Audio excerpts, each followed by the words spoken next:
नमस्कार श्रोते हो, दीपक रेगे कथाकथन चॅनलवर तुम्हा सगळ्यांचं मनापासून स्वागत. श्रोते हो, आज तुम्ही ऐकणार आहात प्राध्यापिका प्रतिभा सराफ यांनी लिहिलेली कथा सलाम डॉक्टर कुणाल. कुणाल, तुला किती वेळा सांगितलं की कोरडेंकडे जायचं नाही?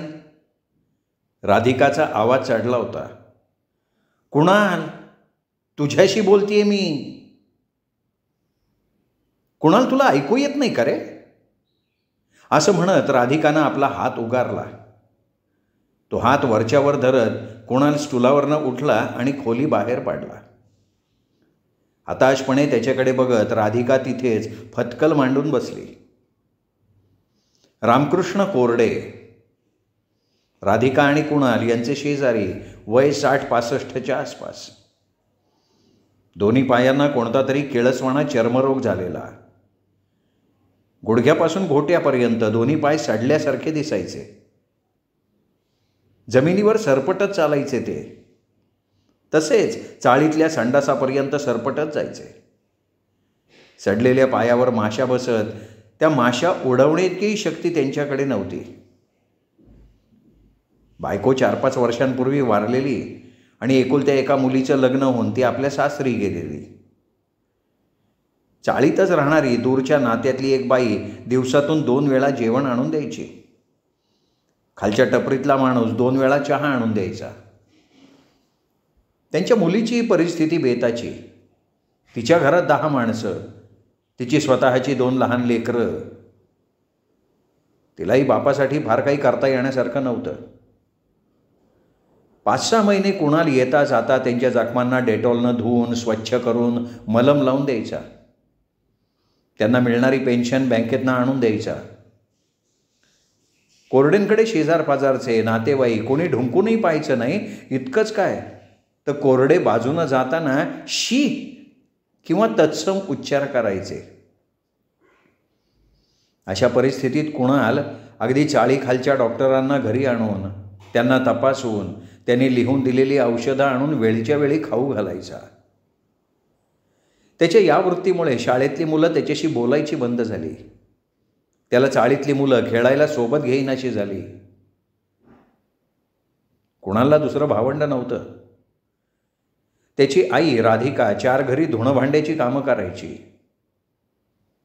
तिला आपल्या एकुलत्या एक मुलाचं हे वागणं रुचत नव्हतं. तिला सतत भीती वाटायची की त्यालाही तोच घाणेरडा त्वचारोग होईल. पण कुणालला कोरडेंबद्दल नेमकं काय वाटायचं कळत नव्हतं. तो त्यांची मनोभावे सेवा करायचा. हळूहळू त्यांच्या जखमा भरून यायला लागल्या. पायात बऱ्यापैकी ताकद आली.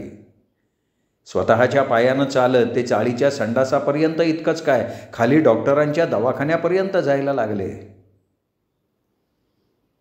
काही दिवसांनी त्यांची मुलगी जेव्हा त्यांना भेटायला आली तेव्हा तिच्या डोळ्यातनं ओसंडणारं स्वर्गसुख पाहून कुणालला कृतकृत्य झाल्यासारखं वाटलं. कुणाललाच काय, पण चाळीतल्या सगळ्यांनाच या गोष्टीचा खूप आनंद झाला. त्याची या कामातली आवड पाहून चाळीतल्याच कोणीतरी कुणालला मेडिकल ब्युरोच्या एका संस्थेचा पत्ता आणि फोन नंबर दिला. तो पत्ता शोधत त्या संस्थेत स्वतः जाऊन कुणालनं सगळी चौकशी केली आणि आरोग्य मंदिर या संस्थेत तो 9वीच्या उन्हाळ्याच्या सुट्टीत दाखल झाला.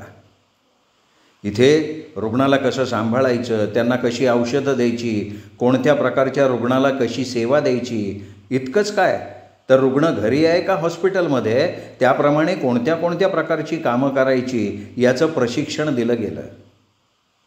रुग्णाशी बोलताना तो काय बोलतो याकडे कटाक्षानं लक्ष तिथे दिलं जायचं. आपल्याला काय वाटतं हे कधी सांगायचं नाही. आपला स्वतःचा डबा सोबत घेऊन जायचा. मोबाईलकडे लक्ष न देता पूर्ण लक्ष हे फक्त रुग्णाकडे द्यायचं. रुग्णाला किंवा त्याच्या नातेवाईकांना सांगितल्याशिवाय रुग्णापासून दूर जायचं नाही. अशा अनेक छोट्या मोठ्या गोष्टींची जाणीव या संस्थेतनं करून दिली गेली. ज्या काळात त्या महिनाभरात त्याच्या वर्गातली इतर मुलं 10वीच्या ट्युशन क्लासेसमध्ये गुंतलेली होती तेव्हा कुणाल हे मेडिकल ब्युरोमधलं ट्रेनिंग घेत होता. शाळा सुरू झाली. 10वीचं वर्ष असल्यामुळे सर्व विद्यार्थी शाळा सुटल्यावरही शिकवणीसाठी म्हणून 2-3 तास देत होते. पण कुणाल मात्र 4 तासांसाठी एका जवळच्याच बंगल्यातल्या रुग्णाला आपला मौल्यवान वेळ देत होता. त्या माणसाचं स्पंजिंग करणं, त्याला हात धरून बंगल्याबाहेर फिरायला नेणं, त्याला आपल्या हातानं भरवणं, त्याच्याशी गप्पा मारणं, त्यांना रोजचं वर्तमानपत्र वाचून दाखवणं इत्यादी कामं तो करत होता. पण त्यामुळे त्याला अभ्यासासाठी फारसा वेळ मिळायचा नाही. तरीही वेळात वेळ काढून तो मन लावून अभ्यास करायचा. राधिका त्याला ओरडायची की अरे आयुष्यभर मी धुणं भांड्याची कामं केली आहे, अजूनही करत राहीन, पण तू असली कामं करत जाऊ नकोस, तू अभ्यास कर, खूप शिक, मोठा हो की रे. पण कुणाला रुग्णसेवा करणं हे काम खूप आवडायचं. ब्युरोतर्फे त्याचं रोजचं उत्पन्नही सुरू झालं होतं. त्यामुळे तोच आईला कामं कमी करायला सांगायला लागला. परीक्षा किंवा तत्सम काही कामासाठी जर त्याला कामातनं सुट्टी हवी असेल तर ब्युरोतर्फे तीही सोय उपलब्ध करून देण्यात आली होती. प्रामाणिक, लाघवी, कामसू कुणाल सगळ्या रुग्णांना, त्यांच्या घरच्यांना आवडायचा. एक दिवशी उड्या मारतच कुणाल घरी आला आणि आईला म्हणाला, आई मी 10वी पास झालो, मला 90% गुण मिळाले. आईच्या डोळ्यातनं आनंदाश्रू व्हायला लागले. तिने कुणालला छातीशी धरलं आणि म्हणाली, बेटा 7 जन्मात आपल्या कुटुंबात कोणी शिकलं नाही, तू खूप शिक रे, मी कुठूनही पैसे उभे करीन, माझा गुणी बाळ. कुणालच्या डोळ्यातूनही अश्रू वाहत होते. तो तिला म्हणाला, आई अगं तुला अभिमान वाटेल इतकं शिकणार आहे मी. त्या दिवशी आईने पुरणपोळी, आंब्याचा रस, भजी असा कुणालच्या आवडीचा बेत केला. दोघं मनसोक्त जेवले आणि आनंदानं झोपले. दोघांच्याही डोळ्यात रंगीत स्वप्नांची गर्दी दाटली होती. कुणालला पहाटे जाग आली. त्यांनी घरभर नजर फिरवली. 10 बाय 10ची खोली, कोपऱ्यात एक मोठं टेबल, टेबलावर गॅस, त्याच्या आजूबाजूला हळद तिखट मसाल्याचे पाळे, कांदा बटाट्याची प्लॅस्टिकची टोपली, बाजूला पोळ्या ठेवायचा स्टीलचा डब्बा, जेमतेम पोळपाट ठेवून पोळ्या लाटता येतील इतकीच काय ती त्या टेबलवर रिकामी जागा. त्या टेबलाखाली 4-5 ॲल्युमिनियमचे आणि प्लॅस्टिकचे डबे ज्यात पिठं, कडधान्य इत्यादी ठेवलेलं. टेबलाच्या वर काही लाकडाच्या पाळ्या, त्यावर साखर, चहापत्ती, गूळ, मीठ आणि तत्सम पदार्थ ठेवलेले. टेबलाच्या बाजूला स्टीलच्या पिण्याचं पाणी भरून ठेवलेला पिंप आणि कोपऱ्यात जेमतेम एखादं भांडं घासता येईल या आकाराची मोरी. 24 तास अंधारलेल्या घराला पिवळसर प्रकाश देणारी एकच ट्यूबलाईट. मोठ्या पातीचा कोपऱ्याकडे काळवंडलेला आवाज करणारा पंखा. घरात 2-3 वेगवेगळ्या उंचीचे स्टूल, त्यातले 2 डुगडुगणारे. स्वयंपाकाच्या टेबलाच्या विरुद्ध दिशेला एक लोखंडी ट्रंक ज्यात घरात किंवा बाहेर घालून जायचे कपडे कोंबून ठेवलेले आणि घरात बांधलेल्या दोऱ्यांवर वाळत घातलेले ओले कपडे आणि त्याचा कुबट्ट वास. साडी चादर वाळत घातल्यावर त्याचे येता जाता तोंडाला फटकारही लागायचे. 2 गजांची खिडकी कम झरोका ज्याच्या अर्धा इंची कट्ट्यावर सगळी औषधं, तेलं, पावडर, कंगवे ठेवलेले. खरं तर याच खोलीत जन्मापासून राहिलेला, इथेच वाढलेला, तरी पहिल्यांदाच त्याला आपल्या घरातलं 18विश्व दारिद्र्य प्रकर्षानं जाणवलं. तो अस्वस्थ झाला. त्याच्या डोळ्यात पाणी तरळलं. तो आपलेच विचारांच्या तंद्रीत होता. इतक्यात राधिकाला जाग आली आणि ती म्हणाली, अरे बाळा, सकाळी सकाळी तुझ्या डोळ्यात पाणी का रे? काही अशुभ स्वप्न पाहिलं का? कुणाल म्हणाला, नाही गाई, अलीकडे वर्षभरात 4-5 अतिश्रीमंत माणसांच्या सहवासात दिवस घालवले, तेव्हा त्यांची आलिशान घरं आणि आपली खोली यातला फरक जाणवला, इतकंच. त्याबद्दल काही तक्रार नाही आहे माझी. आईच्याही डोळ्यात पाणी आलं आणि ती म्हणाली, पोरा, आपलंही आयुष्य बदलेल, निश्चित बदलेल, असं आत्मविश्वासानं म्हणत तो आईला बिलगला. कुणालनं सायन्स घ्यायचं ठरवलं होतं. त्यासाठी त्याने ऑनलाईन फॉर्म भरून घराच्या सर्वात जवळच्या कॉलेजचं नाव त्यात पहिल्या नंबरवर लिहिलं, जेणेकरून त्याला जास्तीत जास्त वेळ मोकळा मिळावा. प्रवासासाठीचा वेळ वाया घालवणं त्याला परवडण्यासारखं नव्हतं. इथे मात्र त्याच्या मनासारखं झालं. अगदी 5 मिनटं इतक्या कमी अंतरावर कॉलेजमध्ये त्याचा नंबर लागला. कमी उत्पन्न गटाचा फॉर्म भरल्यावर त्याला अतिशय कमी फी भरायला लागली. त्यांनी वर्षभर कमवलेल्या पैशातनं कॉलेज फी, पुस्तकं, नवीन कपडे, बॅग इत्यादी सगळ्याचा खर्च भागवला. राधिका जिथे काम करायची त्या कुटुंबानंही तिला आपणहून काही रक्कम दिली. ती खर्च न करता कुणालनं बँकेत टाकली. कुणाल कॉलेज सांभाळून ब्युरोचं काम करायचा. कधी दिवसातून 2 तास तर कधी 4-5 तास तो रुग्णसेवेसाठी नियमित द्यायचा. क्वचित तिथे बसूनही तो अभ्यासाची पुस्तकं वाचायचा. आता त्यांनी एक स्मार्टफोन खरेदी केला होता, पण त्याचा जास्तीत जास्त वापर तो अभ्यासासाठीच करायचा. कधी महिन्या 2 महिन्यांनी, कधी 4-8 दिवसातच त्याला वेगवेगळ्या घरी रुग्णसेवेसाठी जायला लागायचं. प्रत्येक वेळेला त्या घरचं नवीन वातावरण, घरातली माणसं आणि रुग्ण यामुळे त्याच्या ज्ञानात वेगळीच भर पडत होती. सायन्सचा अभ्यास आणि रुग्णसेवा यामुळे त्याला वेगळा वेळ मिळत नव्हता. तरीही त्यांनी त्याचे सगळे अनुभव एका वहीत नमूद करून ठेवायला सुरुवात केली. यात काही आजारांची लक्षणं, त्यावरचे प्राथमिक उपचार, एखाद्या आजारामुळे होणारी रुग्णाची मानसिक अवस्था, त्यांचं वागणं, बोलणं, रुग्णाशी घरातल्या माणसांचे संबंध, त्या घरातल्या रुग्णामुळे वाढणारी आपापसातली भांडणं, रुग्णाच्या अपेक्षा, डॉक्टरांकडून त्याच्या अपेक्षा किंवा डॉक्टरांविषयी त्याची मतं इत्यादी सगळं त्यात सामील होतं. रुग्णाला भेटायला येणारी माणसं यावर त्यांनी 100च्या वर पानं लिहिलेली होती.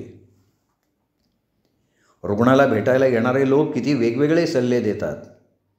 कधी कधी ते परस्पर विरोधी असतात. काही लोक खूप आशावादी बोलतात, काही नाही वा आजार, तुम्ही हमखास बरे होणारच. तर कधी काही, आमच्या सासऱ्यांना हा आजार झाला होता, याला काहीही केलं तरी काहीही उपाय नाही, असा निराशावादी सूरही लावतात. काही तर आपली ही शेवटची भेट आहे असं अप्रत्यक्षपणे दाखवून देतात. काही रुग्णांना तपासायला येणारे डॉक्टर, फिजिओथेरपिस्ट, मानसोपचार तज्ज्ञ यांचे रुग्णाला तपासतानाचे सल्ले, त्यांच्याबरोबरचं वागणं, बोलणं कुणाला लक्ष देऊन ऐकायचा. त्याबद्दलच्याही सूक्ष्म नोंदी त्यांनी करून ठेवल्या. कुणाल जेव्हा 12वीत गेला तेव्हा त्याचा अभ्यास वाढला, पण तरीही तो जवळच्या सोसायटीतल्या एका रुग्णाला संध्याकाळी अर्धा तास व्हीलचेअरवरनं फिरवून आणायचं काम करायचा. एक दिवशी घाईघाईत परतताना त्याची वही त्या रुग्णाच्या घरी राहिली. दुसऱ्या दिवशी तो जेव्हा त्या रुग्णाच्या घरी आला तेव्हा त्या काकांनी त्याला विचारलं, तुला माहिती आहे का मी कोण आहे? हो सर, कुणाल तत्परतेनं उत्तरला. काय माहिती आहे माझ्याविषयी? सर, तुम्ही रात्रंदिवस, दीक्षा, विक्षिप्त इत्यादी मराठी सिनेमांचे निर्माते आहात. अरे वा, हे तुला कोणी सांगितलं? सर, मला ब्युरोकडनं तुमचं नाव आल्यावर मी गुगलवरनं तुमची माहिती काढली. हे तुला माहिती असूनही याविषयी तू कधी उत्सुकता दाखवली नाहीस किंवा त्याविषयी काही बोलला नाहीस? हो सर, आम्हाला तशी शिकवण दिलेली आहे ना. कुणाल राजा, काल तू तुझी वही इथे विसरलास. हो का, लक्षात नाही आलं, आय एम सॉरी. अरे पठ्या, काय लिहून ठेवलंयस तू? कुणाल यावर काहीच बोलला नाही. नम्रपणे खाली मान घालून उभा राहिला. मग तेच पुढे म्हणाले, तुझ्या या टिप्पण्यांद्वारे मी एक मराठी सिनेमा बनवणार आहे. कुणाल उडाला. त्याच्या स्वप्नातही कधी ही गोष्ट आली नव्हती. तो आश्चर्याने आणि आनंदाने म्हणाला, खरंच? अगदी खरं बेटा. त्या रात्री त्यांनी ही गोष्ट आपल्या आईला सांगितली. तेव्हा तिनेही थोडे आनंदाश्रू ढाळले आणि म्हणाली, माझ्या उदरात नक्षत्र आहे असं तुझे वडील म्हणायचे. ते असं का म्हणायचे ते आत्ता कळतंय रे थोडं थोडं. कुणालनी कधी वडिलांना पाहिलंच नव्हतं. दारूच्या अति आहारी जाऊन कुणाल वर्षाचाही झाला नव्हता तेव्हा ते हे जग सोडून गेले होते. एक अस्पष्ट रंगीत फोटो त्यांनी कायम वडिलांना पाहिलं होतं. पण आई कायम वडिलांबद्दल खूप चांगलं का बोलते हे मात्र त्याला कळायचं नाही. तिच्या मनात त्या दारुड्या नवऱ्याविषयी अपार आदर असायचा. तोच आजही तिच्या बोलण्यात कुणालला जाणवला. दरम्यान कुणालची प्रॅक्टिकल परीक्षा सुरू झाली. त्यांनी रुग्णसेवेचं काम महिनाभरासाठी थांबवलं होतं. मग त्याच्या थिअरी परीक्षा सुरू झाल्या. त्याला प्रत्येक दिवशी पेपर सोडवून आल्यावर वर्षभर घेतलेल्या मेहनतीचं सार्थक झाल्यासारखं वाटायचं. सगळेच पेपर एकंदरीत चांगले गेले. आता इंजिनिअरिंग ॲडमिशनची तयारी करायची का रुग्णसेवा आवडते म्हणून मेडिकलकडे जायचं या विचारात तो होता. त्याचप्रमाणे पुढे कुठल्या परीक्षा द्यायच्या या विचारात तो घडलेला होता. इतक्यात त्याला सिनेमाचे निर्माते असलेल्या त्या काकांचा फोन आला. त्यांनी त्याला ताबडतोब घरी बोलवलं. त्याच्याकडून काही महत्त्वाचे पेपर साईन करून घेतले. त्यात काय लिहिलं आहे हे कुणालला त्यांनी पूर्णपणे समजावून सांगितलं. महिनाभरानंतर रुग्णसेवा नावाचा मराठी सिनेमा येतोय, ज्याचा लेखक कुणाल अजय घोरपडे असल्याचं त्याला सांगितलं. त्याच्या हातात एक चेक दिला. त्या चेकवरची रक्कम वाचून त्याचे मोठे डोळे अधिकच मोठे झाले. 10 लाख रुपये. त्यांनी ती रक्कम पुन्हा एकदा मोठ्यानं वाचली. त्या काकांनीच त्याला हात देत खाली खुर्चीत बसवलं. अतिशय प्रेमानं त्याला म्हणाले, तू मला आधार दिलास आणि आज देवानं तुला आधार दिला. कुणालला खूप वेळ काय बोलावं ते कळेना. तो पहिल्यांदा मोकळेपणानं रडायला लागला. त्याच्या डोक्यावर हात फिरवत ते म्हणाले, तुझ्यातला सोशिकपणा, चिकाटी आणि संवेदनशीलता वाखाणण्याजोगी आहे. ज्या वयात मुलं सिनेमा बघतात, दारू प्यायला सुरुवात करतात, सिगरेट ओढतात, व्यसनांच्या आहारी जातात, मोबाईल ॲडिक्ट होतात, हॉटेलिंग करतात, प्रेमात पडतात, टवाळक्या करतात, पैसे उडवतात आणि त्यासाठी त्यांचे पालक मोठ्या प्रमाणात त्यांना पैसेही देतात. त्याच वयात तू ज्या श्रद्धेनं रुग्णसेवा करत होतास ते पाहून तुझ्यावर सिनेमा काढायचा असं माझ्या मनात होतं. पण तुझी ती वही हातात पडली आणि एक सोन्याचा खजिनाच लागला माझ्या हाताला. तू नोंदवलेल्या सर्व बारकाव्यांसहित सिनेसृष्टीत अतिशय प्रसिद्ध असलेल्या सागर देव यांनी यावर संवाद लेखन केलेलं आहे. आजच्या काळातला सुप्रसिद्ध अभिनेता राहुल कांबळे आणि सुप्रसिद्ध अभिनेत्री उर्जिता नाडकर्णी या सिनेमात काम करतायत. दिवसाच्या स्वच्छ प्रकाशात एखादं स्वप्न बघतोय असा भास कुणालला झाला. तू मला माझ्या पायावर उभं केलंस आणि मी. त्यांचं वाक्य अर्धवट तोडत कुणाल म्हणाला, तुम्ही तर मला अगदी खालच्या पायरीवरून थेट कळसावर चढवल्यासारखं मला वाटतंय. त्यांनी त्याच्या या वाक्याला समरसून दाद दिली आणि हसून कुणालशी हस्तांदोलन केलं. कुणालनं त्यांच्या पायावर डोकं ठेवलं आणि तो घरी परतला. घरात शिरताच आईच्या पायावर चेक ठेवत म्हणाला, आई तुम्हाला हात धरून चालायला शिकवलं, आता मी तुला आकाशात उडायला शिकवणार आहे. राधिकाला काहीच अर्थबोध झाला नाही, पण कुणालनं हळूहळू अथपासून इतीपर्यंत संपूर्ण कथा आईला सांगितली. त्या दिवशी ते दोघे आकाशातच उडत होते. खरोखर महिनाभरात रुग्णसेवा हा सिनेमा रिलीज झाला. बॉक्स ऑफिसवर बऱ्यापैकी गाजला. मुख्य म्हणजे कुणाल एक लेखक म्हणून प्रसिद्ध झाला. त्या निर्मात्यानं अजून 10 लाखाचा चेक सिनेमा रिलीज झाल्यानंतर त्याला त्याच्या घरी आणून दिला. रुग्णसेवा या सिनेमाच्या पार्टीमध्ये सगळ्यांकडून त्याला कौतुकाची थाप मिळाली. वयाच्या 18व्या वर्षी पेज 3वर त्याचा फोटो झळकला. अनेक वर्तमानपत्रांनी, TV चॅनल्सनी त्याच्या मुलाखती घेतल्या. नातेवाईक, चाळीतले शेजारपाजारचे लोक, कॉलेजचे मित्र, मैत्रिणी, शिक्षक यांनीही आश्चर्य आणि आनंद व्यक्त केला. कुणाल सर्व स्पर्धा परीक्षा उत्तम गुणांनी पास झाला. 12वीच्या परीक्षेतही त्याला 86% गुण मिळाले. त्याला CM मेडिकल कॉलेजमध्ये ॲडमिशन मिळाली. जशी जमेल तशी रुग्णसेवाही त्यांनी चालूच ठेवली. काही वर्षात तो डॉक्टर झाला. आपला लिहिता हात मात्र त्याने चालूच ठेवला. अनेक सिने निर्माते, TV मालिकांचे निर्माते यांनीही त्याच्याकडनं कथा मागवल्या. दिवाळी अंकांचे संपादक आणि वर्तमानपत्रही त्याचे लेख आवर्जून मागवून छापायला लागले.